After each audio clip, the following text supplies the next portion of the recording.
My father-in-law threw my military medals into the fireplace, saying, "You didn't fight for this family." The next morning, his retirement account had a new owner. He forgot I was the one managing it. I served 2 tours in Afghanistan, Purple Heart, Bronze Star. Those medals sat on my mantle for 6 years, and every time Richard came over, he'd walk right past them like they were invisible. My father-in-law never respected my service, called me a government employee with a gun, said real men build businesses, not follow orders. This coming from a guy who inherited his dad's construction company and ran it into the ground before selling it off. But he had no problem asking me to manage his $340,000 retirement account when I got my finance degree. "You're good with numbers," he said, "and family helps family, right?" I should have seen the red flag there. Richard only cared about family when he needed something. For 6 years, I managed his portfolio, grew it from $280,000 to $340,000. Never charged him a dime, sent him quarterly reports he never read. He'd just text back, "Looks good," and that was it. Meanwhile, he made my life hell in other ways. Showed up unannounced at our house, criticized how I mowed the lawn, told my wife she was getting fat after she had our daughter, made comments about how his son-in-law should be making more money. My wife, Sarah, always defended him. That's just how dad is. He doesn't mean it. But I knew he meant every word. Last week, Sarah got offered her dream job in Seattle. We live in North Carolina. It's a massive opportunity. VP position, nearly double her salary. We'd been talking about moving somewhere new for years. We invited Richard and his wife Carol over for dinner to share the news. I made his favorite pot roast, thinking maybe he'd be happy for us. Sarah announced it halfway through dinner.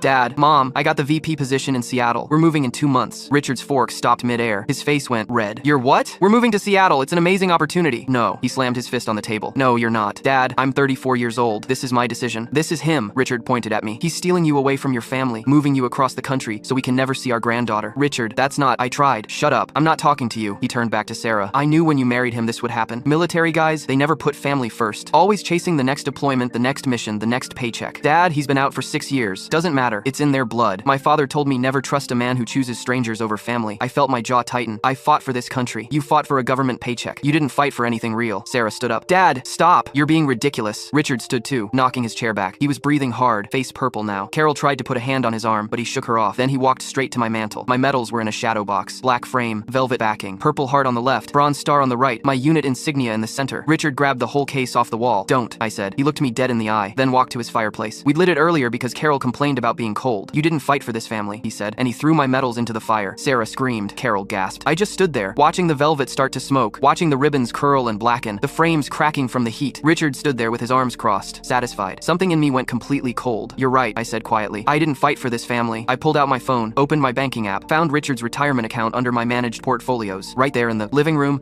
I transferred full ownership to myself. Power of attorney he signed 3 years ago never expired. His phone buzzed. Bank notification. "What did you do?" I showed him my screen. "That's my $340,000 now, Richard. That's illegal. Check the paperwork. You never revoked it. Give it back or I'll sue you. Apologize to your daughter and fish my medals out. Now." Richard got on his knees with tongs, burned his hands pulling them out. I transferred his money back that night, revoked his access. We moved to Seattle anyway, 3,000 miles from him.